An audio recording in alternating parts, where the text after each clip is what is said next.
ভারতের ব্যস্ত রাজপথ থেকে শুরু করে মফস্বলের সরু গলিপথ সর্বত্র এখন এক অভূতপূর্ব দৃশ্য। ট্রাফিক সিগন্যাল লাল থেকে সবুজ হচ্ছে, পুলিশের বাঁশি বাজাচ্ছে, চালকরা ক্রমাগত হর্ন দিচ্ছে, কিন্তু রাস্তার চাকা ঘুরছে না। পুরো রাস্তা জুড়ে সারি সারি বেওয়ারিশ গরু বসে আছে, এদের সরানোর কোনো ব্যবস্থাও নেই। পুরুলিয়া বাঁকুড়িয়ার 60 নম্বর জাতীয় সড়কের উড়ালপুলের ওপরেও গরুর পাল এমন ভাবে বসে থাকে যে চালকদের রীতিমতো মৃত্যু ভয় নিয়ে গাড়ি চালাতে হয়। রাতের অন্ধকারে পরিস্থিতি আরো ভয়ঙ্কর হয়ে ওঠে। জনস্বাস্থ্য ও কারিগরি দপ্তরে এক কর্মী রাতে মোটরসাইকেলে ফেরার পথে অন্ধকারে বসে থাকা একটি ষাঁড় ধাক্কা খেয়ে ছিটকে পড়ে মাথায় গুরুতর আহত হয়েছে। জেলা বাস মালিক সংগঠনের সম্পাদক প্রতিভারঞ্জন সেনগুপ্ত স্পষ্ট ভাষায় জানিয়েছেন, উড়ালপুলের ওপর গরুর উপস্থিতি এখন সবচেয়ে বড় আতঙ্কের কারণ হয়ে দাঁড়িয়েছে। ঠিক এই চরম পরিস্থিতির মধ্যে পশ্চিমবঙ্গের কলকাতায় ঐতিহাসিক নাখোদা মসজিদের প্রধান ইমাম মাওলানা মোহাম্মদ শফিক কাসেমি একটি অত্যন্ত গুরুত্বপূর্ণ এবং অভূতপূর্ব বিবৃতি দিয়েছেন। পিটিআই এর মতো নির্ভরযোগ্য সংবাদ সংস্থাকে দেওয়া সাক্ষাৎকারে তিনি তাদের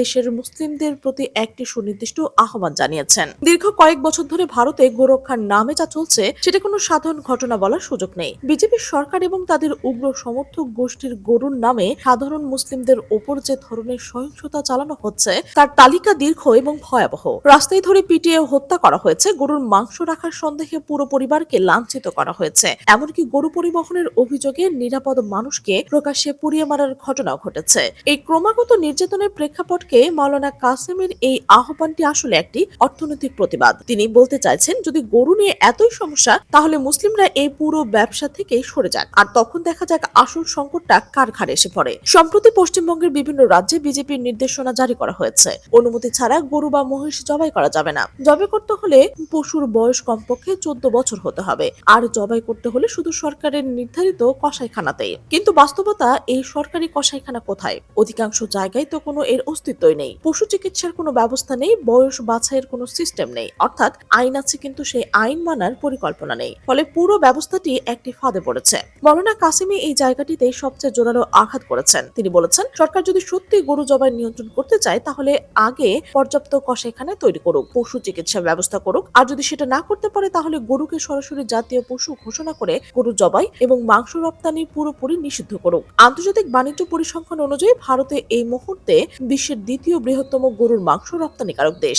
দেশের বড় বড় কর্পোরেট কসাইখানা প্রতিদিন হাজার হাজার গরু জবাই করছে, এবং সেটা ইসলামী পদ্ধতি অনুসরণ করেই, কারণ আন্তর্জাতিক বাজারে হালাল মাংসের চাহিদা সবচেয়ে বেশি। এই মেগা ফ্যাক্টরিগুলো থেকে বিলিয়ন বিলিয়ন ডলারের রাজস্ব আসছে, আর এই ব্যবসার সিংহভাগ নিয়ন্ত্রণ করছে অমুসলিমরা। অথচ একই দেশে একজন সাধারণ মুসলিম যদি নিজের খাবারের জন্য 1 কেজি গরুর মাংস কেনেন, তাকে পিটিয়ে হত্যা করা হচ্ছে, তার বাড়ি ভেঙে দেওয়া হচ্ছে, তাকে পারিবারিক ভাবে পথে বসানো হচ্ছে। সারা ভারতের বর্তমান পরিসংখ্যান বলছে দেশটিতে এখন 50 লক্ষেরও বেশি বেওয়ারিশ গবাদি পশু রাস্তায় ঘুরে বেড়াচ্ছে। এই বিশাল সংখ্যাটা একদিনে তৈরি হয়নি। বিগত কয়েক বছরে বিজেপি সরকারের কঠোর গবাদি পশু আইন, গরু জবাই এবং বিক্রির ওপর মাত্রা অতিরিক্ত নিষেধাজ্ঞা, এসব মিলিয়ে কৃষকদের একটি অসম্ভব পরিস্থিতিতে ফেলে দিয়েছে।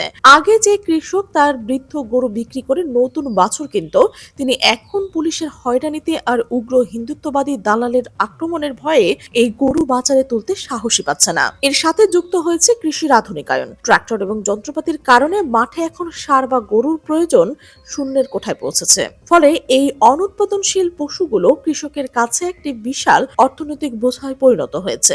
ধর্মীয় বিশ্বাসের কারণে হত্যা করতে পারছে না, আইনের কারণে বিক্রি করতে পারছে না, খাওয়ানোর সামর্থ্য নেই। ফলস্বরূপ রাতের অন্ধকারে কৃষকরা তাদের এই অপ্রয়োজনীয় গরুগুলো হাইওয়ে বা শহরের রাস্তায় ছেড়ে নিয়ে আসছে, সুপরিকল্পিত ভাবে এবং নিবিড় ভাবে প্রতিদিনই। সরকারি গোশালার কথা বলা হয় ঠিকই, কিন্তু বাস্তবে সেগুলোর অবস্থা অত্যন্ত করুণ। পুরুলিয়ার পৌরপ্রধান তারকেশ চট্টোপাধ্যায় নিজেই স্বীকার করেছেন, এই বিপুল পরিমাণ গরু ধরে অন্যত্র রাখার মতো ন্যূনতম কোনো ব্যবস্থাই তাদের কাছে নেই। পরিস্থিতি কতটা নিয়ন্ত্রণে বাড়ি চলে গেছে তার একটি চমকপ্রদ উদাহরণ রয়েছে। পুরুলিয়ার ট্যাক্সি স্ট্যান্ডে যুব তৃণমূলের একটি জনসভা চলছিল, হাজার হাজার মানুষ উপস্থিত। হঠাৎ একটি বিশাল ষাঁড় জনতার মধ্যে ঢুকে পড়ে, চারদিকে চরম আতঙ্ক ছড়িয়ে পড়ে। বাধ্য হয়ে প্রধান বক্তা অভিষেক বন্দ্যোপাধ্যায়কে মাইকে ঘোষণা করতে হয় জনতাকে সরে গিয়ে ষাঁড়টিকে বের করার রাস্তা করে দিতে। একটি রাজনৈতিক দলের জনসভায় একটি ষাঁড় ঢুকে পড়ে পুরো অনুষ্ঠান বানচাল করে দিচ্ছে।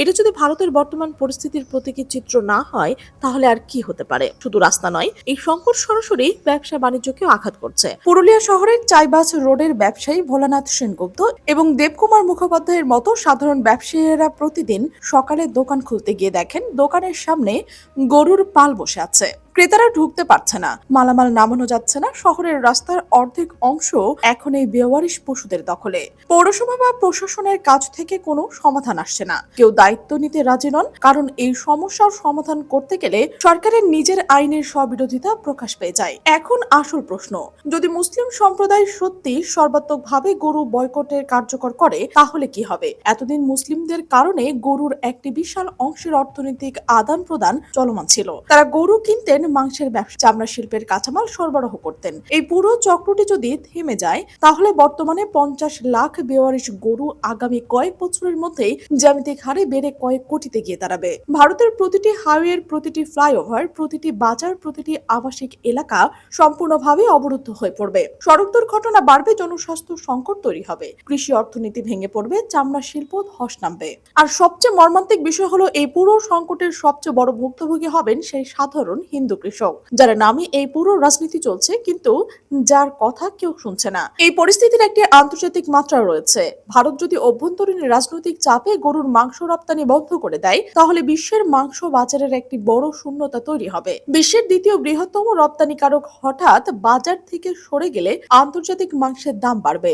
ভারতের রাস্তায় এখন মানুষের চেয়ে গরুর অধিকার বেশি, আর সেই অধিকারের ভারে কোটি কোটি ভারতীয় স্বাভাবিক জীবন আজ চূড়ান্ত পর্যায়ে বিপর্যস্ত। এই পুরো ঘটনাকে আপনি কিভাবে দেখছেন?